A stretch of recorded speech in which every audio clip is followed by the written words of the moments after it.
Dobrý deň, nachádzame sa pri hybride P0216, čo je neskorý zrnový hybrid s FAO 490 určený pre teplú kukuričnú výrobnú oblasť. Patrí do skupiny Optimum Aquamax.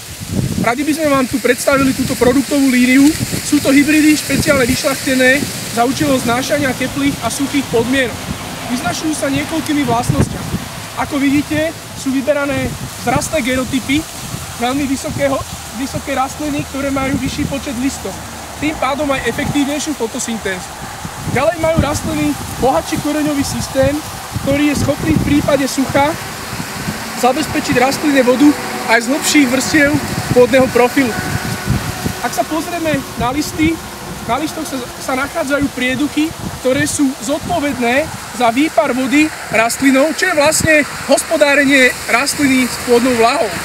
Genotypy Aquamax majú drobnejšie prieduchy, ktoré sú schopné rýchlejšieho zatvárania sa v podmienkach atmosférického a pôdneho sucha a tým pádom aj rastlina je schopná efektívnejšie hospodáriť s vlahou.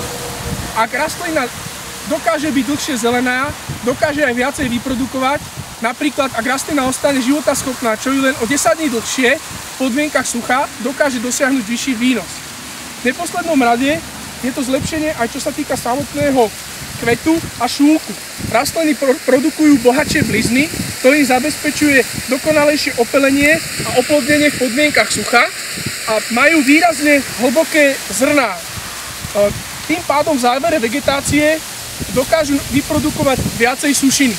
Ak sa pozrieme na túto rastlinu, ešte stále je zelená, má zelené steblo.